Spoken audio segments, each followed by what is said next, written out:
Lo que vamos a conversar hoy día ha sido una preocupación por parte de las autoridades y también de la ciudadanía con respecto a lo que pasa con la gran cantidad de motos que hay en nuestras calles.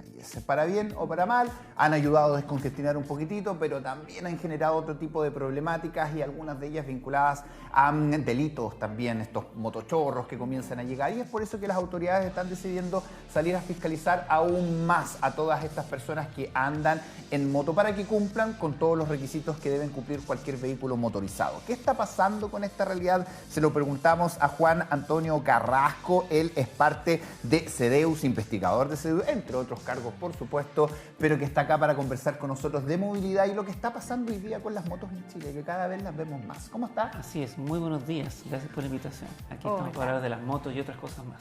Sí, a propósito de las motos. ¿Cómo? ¿Por qué ha crecido tanto, crees tú, al menos aquí en la zona, el tema de las motos que andan en todas partes ahora? Bueno, yo creo que esto va con el contexto de un crecimiento importante del parque vehicular en general. Piensa que en los últimos 10 años la cantidad de vehículos se ha duplicado en Chile, que es una cosa que cuesta tener orden de magnitud, pero eso ocurre.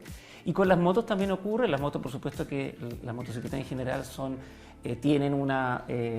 más alcanzables desde el punto de vista económico, son relativamente más sencillas en términos de la habilidad de manejo y de adquisición, y entonces en el sentido esa facilidad también ha incentivado ello. Más aún, además, asociado a el comercio de delivery, donde también hay un nicho importante en la adquisición de esos vehículos. ¿Y si le sumamos la cultura extranjera? Porque si uno va a dar una vuelta a Venezuela, va a dar una vuelta a República Dominicana, qué sé yo, todos los países centroamericanos, muchos de ellos que están viniendo a nuestro país, tienen una cultura de la moto. Y hoy día muchos de ellos también están trayendo esa cultura porque es mucho más barato comprar una moto que comprar un vehículo.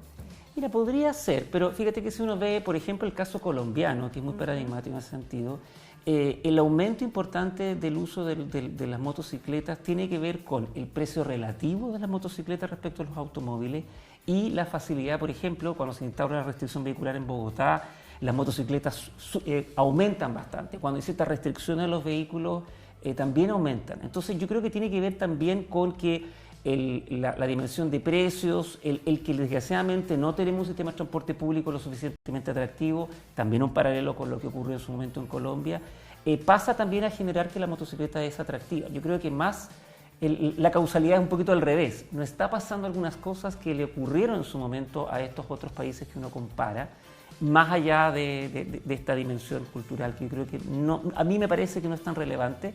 Sí es más bien el que tenemos un escenario distinto en nuestras ciudades actualmente, con muchas más viajes, más congestión y más personas donde la motocicleta se hace más atractiva. Ahora, eso con respecto a la experiencia de otros países también que se está replicando acá, significa también actualizar nuestras normativas. De hecho, en Colombia, en Argentina también ya están tomando la decisión de forma legal de prohibir 2 personas arriba de motocicleta para evitar este concepto de los conceptos motochorros que hay en nuestro país. Y así también se van tomando otras decisiones de estacionamiento, de espacio. Sabemos que acá hay muchas personas que reclaman precisamente, sobre todo, por ejemplo, acá a la afuera del mall del centro de Concepción, que se estacionan en cualquier parte. También requiere de normativas. ¿Cómo estamos eso versus la gran cantidad de motos y las normativas? Mira, yo creo que hay varias dimensiones de normativas que son importantes de conversar nosotros como ciudadanas y ciudadanos. La primera es la ley de convivencia vial, que se aprobó hace unos pocos años, y que ha sido muy importante. Por ejemplo, la ley de convivencia vial de una otra manera también reconoce a los ciclos, y los ciclos no son las motocicletas, pero eso son muy relevantes en el contexto de la ciudad. Y, por ejemplo, regula el sobrepasamiento, el que llaman los motoqueros el conejeo, cuando uno empieza a hacer... Claro. Pero que es muy relevante, porque también hay que una cosa doble. Yo creo que una es la dimensión de seguridad ciudadana, pero también la dimensión de seguridad vial. Una de las cosas que en Colombia fue muy compleja en la década pasada fue el gran aumento de muertes de motociclistas. Acá todavía estamos a niveles bajos en términos de seguridad vial, pero es muy importante el poder preservarla. Entonces, en ese sentido, por ejemplo, la nueva ley de convivencia vial permite que cuando el semáforo está en rojo, las motocicletas puedan sobrepasar, moverse hasta adelante, de tal manera que hay una mayor visibilidad de los automovilistas hacia los motociclistas. Lo otro que es relevante de esta nueva ley de seguridad vial tiene que ver con esta suerte de respeto, los adelantamientos, las velocidades máximas. En el fondo es reconocer que la realidad de las calles actualmente es distinta, que tenemos y deberíamos tener más bicicletas, que tenemos más motociclistas, y por lo tanto no son solamente los vehículos los que ocupan la calzada, y por lo tanto tenemos que mucho más generar esta suerte de normativa y de ordenamiento. Entonces, eso es una parte respecto a la seguridad. Pero tengo una duda, mira, yo todos los días utilizo la ruta 160, donde va mucho camión, mucho vehículo, todo el día harto flujo vehicular. Las motos tienen que ir, tengo la duda, no lo sé, tienen que ir en el mismo lugar, digamos, del vehículo, o ellos pueden ir, digamos, el camión, la moto al medio y el auto acá. No, las motocicletas tienen que usar la calzada en el espacio muy similar a los vehículos. O sea, no es que pueden ir entre medio, por ejemplo, porque en la ruta 160 a mí me ha pasado, hasta me tocan la bocina a veces, porque quieren ellos ir al medio, como una tercera pista, digamos, pero al medio. No, ellos tienen el derecho a ocupar el mismo espacio que el automóvil. Por lo tanto, si yo tengo una motocicleta delante mío como conductor, yo no puedo exigirle ocupar el espacio donde está. Pero él tampoco me lo puede exigir a mí. Por supuesto, o sea, en el fondo esta cosa es doble, y de hecho ellos el adelantamiento lo tienen que hacer de la misma manera como los hacen los vehículos. No pueden pasar por la mitad, por ejemplo, entre medio de dos vías. Eso es lo que hacen. Entonces, yo creo que hay un tema que es súper fundamental y que es doble. Yo creo que por una parte los motociclistas son tan usuarios de la calzada como los automovilistas, y por lo tanto entonces tienen los mismos, y aquí es súper fundamental, derechos, pero también los mismos deberes. Sí. Lo mismo que ocurre con los ciclistas. Muchas veces yo escucho quejas respecto a los ciclistas, y por supuesto, los ciclistas también, en el momento en que van en la calle y que se mueven, tienen que respetar las normas del tránsito tal como lo respeta un motociclista y un automovilista, pero también es lo inverso. Entonces yo creo que en normativa, un poco volviendo a la pregunta tuya que me parece súper clave, yo creo que tenemos una normativa, y aquí tenemos que generar un espacio de fiscalización y educación, y ambas cosas van de la mano. Un viejo profesor mío decía que siempre hay que pensar en estas tres ejes: fiscalización, educación e ingeniería. Ingeniería también implica diseño, implica el fondo toda la operación. Entonces, ¿y cómo estamos en la práctica con la educación viendo esto? Yo creo que efectivamente tenemos que reforzar más la educación, por ejemplo en estas dimensiones que estoy contando, a reconocer también que hay mucha más gente que se sube a una motocicleta. Entonces, programas que van incluso desde la educación media, de los estudiantes más jóvenes, pero también en general las personas, respecto a qué significa manejar una motocicleta. El caso, incluso yo creo que también hay un espacio con las mismas bicicletas. Hay otros programas que son muy potentes en otras partes del mundo, donde a los chicos y chicas les pide, por ejemplo, con una bicicleta les enseña las mínimas normas del tránsito cuando tienen 7, 8 años. En el fondo, esa cultura vial, yo creo que hay mucho que trabajar, hay un potencial relevante y hay mucho que hacer. Y después la fiscalización, que por supuesto que es una cosa muy relevante. Y ahí viene la fiscalización, tanto en las normativas de convivencia vial, en las normativas también de exigencia mínima de, por ejemplo, medioambiental. Está toda esta cosa de las motos mosquitos, ¿cierto? Las motocicletas de estas bicicletas que son adaptadas. Que las adaptaron, ¿cierto? Exactamente. Las motos 2 tiempos también. Y que son ilegales. Las mosquitos pueden contaminar hasta 100 veces en lo que contamina un automóvil y son ilegales. ¿Llevan benzina? Esa es una mezcla como de benzina y aceite, entonces, y claramente están fuera de toda norma. Bueno, pero hoy día apareció el mercado, por lo menos. Antes eran hechizas todas estas bicicletas que les ponía, hoy día aparece el mercado, están las bicicletas obviamente que vienen con los motores, los scooters, por lo menos por ahí se va disminuyendo la... No, totalmente, yo creo que en ese sentido también es importante, y yo creo que el ir reconociendo estos mercados e incentivarlos. Yo incluso, y uno piensa mucho en las motos, en el diésel, pero... Por ejemplo, yo echo de menos un impulso mayor a las bicicletas eléctricas o las asistidas eléctricamente. Claro, yo creo que, por ejemplo, en el caso del delivery, hay un potencial súper potente si es que uno pone los incentivos correctos, por ejemplo, en términos de subsidio. Claro. Ahí hay un espacio que yo creo que es muy potente, porque claro, en este momento, alguien que realiza delivery, desde el punto de vista de costos, son las motocicletas claramente la mejor alternativa. Entonces, ¿cómo hacemos para que como sociedad también incentivamos estos otros modos que son mucho mejores? Claro. Bueno, y con respecto al tema de la fiscalización, claro, y según datos con respecto a los permisos de circulación, el 2018 en la región del Biobío fueron 12.615. Después tuvimos una baja el 2020, pero ya en cifras del 2022 son 15.769 patentes, digamos, que se entregaron a motocicleta. Pero ese es el número en blanco. Claro. Por fuera tenemos muchos números negros, patentes adulteradas o simplemente sin patente. Y ahí es donde hoy día los fiscalizadores se están encontrando con muchas sorpresas. Sí. Personas que están sin la licencia de conducir porque requieren una licencia de conducir especial, distinta a la del vehículo. Vehículos sin las patentes correspondientes, sin los permisos ni los seguros correspondientes. Y muchas veces las personas que son fiscalizadas se las retienen, las dejan botadas nomás y se están acumulando una gran cantidad de motos que nadie las va a buscar. ¿Qué está pasando ahí con la fiscalización? Bueno, yo creo que claramente ese es uno de los grandes desafíos que tenemos actualmente. Y lo que tú mencionas son las dos causas mayores, por ahí también leía, asociadas precisamente a infracciones. El no tener licencia de conducir y el que los papeles primordialmente permiso de circulación no estén al día o no esté regularizada la situación del vehículo. Yo creo que aquí lo fundamental es, de nuevo, el exigir el mínimo que se le cumple a los automóviles y a cualquier persona que circula. En ese sentido, no hay una segunda vuelta al respecto. Ojo que también había un esfuerzo del Ministerio, porque pueden ser números pequeños pero no menores, precisamente en hacer algo similar con los vehículos. Esta nueva ley, por ejemplo, que ahora tiene que colocar la patente, el número de patente en su vidrio, todo eso tiene que ver con la misma idea de la capacidad de identificar y la lógica de que si identificamos a quien es el dueño o dueña y maneja este vehículo y que el vehículo esté, en el fondo, haya tenido las mínimas revisiones asociadas a la ley, entonces ahí también hay un tema medioambiental, pero sobre todo de seguridad también ciudadana. Entonces yo creo que esa es una línea clave y que exige, por supuesto, mucha fiscalización, exige más presencia policial.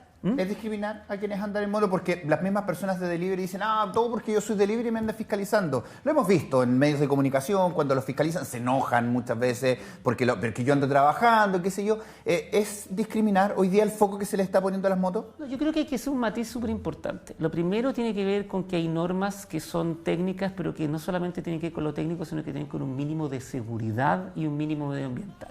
Y ese es un piso que todos debemos cumplir. Tanto las motocicletas como los automóviles y como incluso las bicicletas y los scooters. Ojo que hay muchos scooters que están adulterados y que no cumplen con la norma, etc. Ese es un piso y un mínimo. Ahora, es cierto, yo creo que en paralelo tenemos que reconocer que ahora tenemos más motocicletas en las calles y por otra parte que hay una realidad asociada a, por ejemplo, el delivery.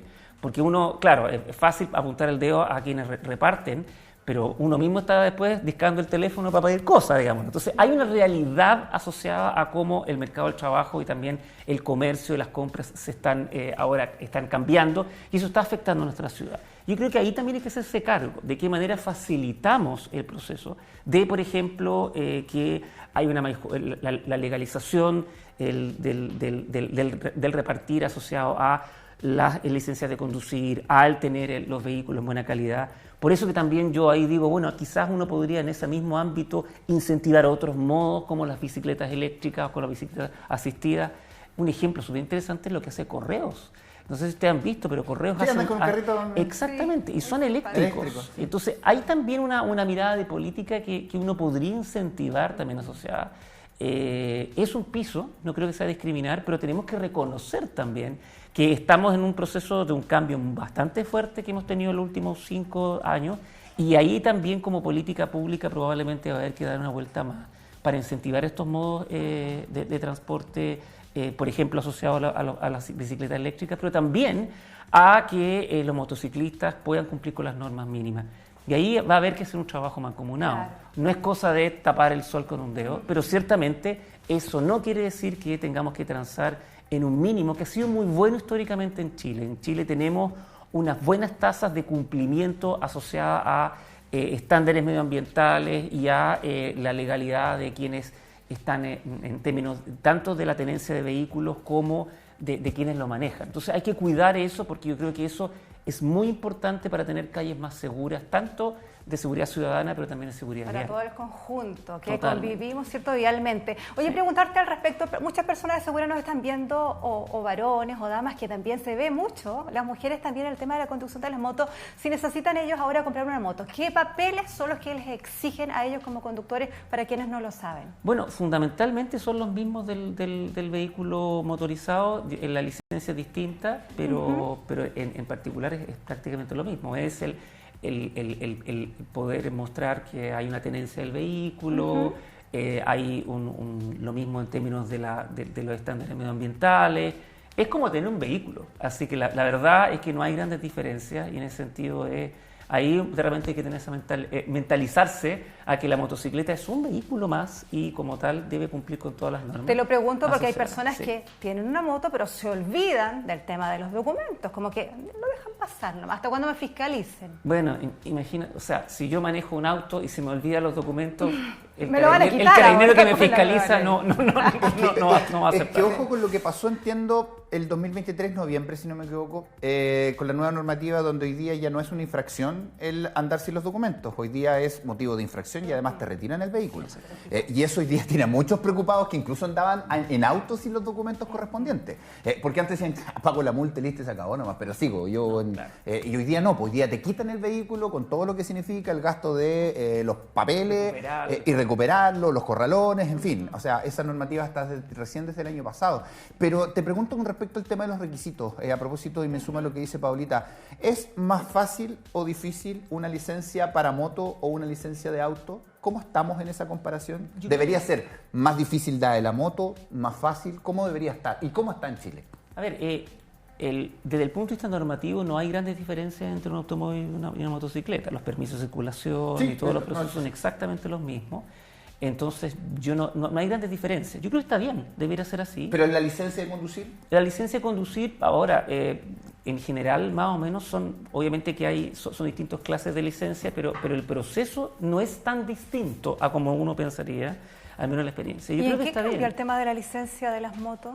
Si las motos yo las veo todas igual, por ejemplo. Primordialmente tiene que ver con... los hay tamaños. ciertas, claro, hay unas pocas habilidades distintas respecto a la licencia, pero si uno tiene licencia clase B, en el fondo no hay grandes diferencias respecto a Pero hay que sacarla la específica. Totalmente, hay que sacarla como tal. Pero la verdad es que no hay grandes diferencias, yo diría, desde el punto de vista, si uno lo piensa en términos normativos y en términos de las habilidades. Pero debería ser más exigente por la... O sea, estamos hablando de una responsabilidad personal en realidad, porque estamos hablando que el vehículo, claro, se escuda del chasis, se escuda de que finalmente no cualquier cosa puede dañar a los integrantes, pero en una moto sí. Mira, es que expuesto. Es que es como la vuelta atrás, porque uno también podría decir quizás los automóviles en sí es más exigente, porque finalmente tú estés manejando 2.000 kilos. Pero se subió la exigencia, hace poquito. Es que yo creo que por eso estáis manejando 2.000 kilos y entonces en el fondo, claro, quizás a ti no te pasa nada, pero lo que tú puedes generar al otro. Entonces yo creo que la tendencia natural que deberíamos tener es en general a subir las exigencias, tanto para los automóviles como para los motociclistas. De hecho, eso ha ido cambiando. Yo diría de manera positiva respecto a, por ejemplo, las comparaciones que uno podría hacer 10, 20 años atrás, donde sacaron licencia de vehículo, la verdad, era trivial. Era trivial. Yo ahora tuve recién una hija mía que a la tercera la sacó y ella manejaba bien, digamos. Pero más allá de la anécdota, yo creo que es súper fundamental, porque también es un signo respecto a la responsabilidad que significa manejar un vehículo. Insisto, manejar 2 toneladas puede significar la vida y la muerte de alguna persona si es que uno lo hace responsablemente. Y en ese sentido, estas normas no son para molestar a las personas, son para que todos podamos tener una mejor convivencia y poder mejorar nuestra ciudad. Y en ese sentido, todo lo que signifique ir aumentando las exigencias, tanto de las habilidades de conducción, pero también respecto a la calidad de la tenencia de los vehículos, es positivo. Se hace gradualmente, porque por supuesto que esto tiene ciertas consecuencias, pero parece que va en la misma línea. Y en el sentido, parece una respuesta fácil, pero así es. Ambas exigencias deberían aumentando paulatinamente en el tiempo. ¿Y las fiscalizaciones, han aumentado más últimamente aquí en Concepción? Yo entiendo, no conozco cifras porque no es mi ámbito, pero yo entiendo que ha habido un esfuerzo de la autoridad. Ahí hay ciertas limitaciones en términos de lo que pueden hacer los fiscalizadores municipales respecto a carabinero, pero ciertamente yo creo que hay un esfuerzo, es un esfuerzo que vale la pena. Yo creo que eso es una cosa muy, muy relevante. En el fondo, cuando se genera, hay una evidencia muy fuerte en muchos ámbitos de la seguridad vial y del transporte, que cuando se hace fiscalización preventiva, eso también genera un impacto muy relevante a posteriori. Hay que mantener, por supuesto, la fiscalización en el tiempo, generar los signos correctos, pero yo creo que es un esfuerzo bien invertido hacer fiscalización. Ahora, con respecto al tema de la calidad, finalmente, porque tú hablas de ingeniería, educación y fiscalización. Si nos vamos a la ingeniería, no en infraestructura vial, pero sí en la ingeniería de los vehículos hoy día. Hoy día hemos mejorado el estándar y se ha exigido el estándar muchísimo. Antes, bueno, años atrás el cinturón era un lujo. Hoy día es un mínimo, el ABS, la tecnología, incluso autos que se manejan solos, respetando las leyes, los letreros, todo. Pero es lo mismo en las motos, cada vez más tecnología, más seguras también.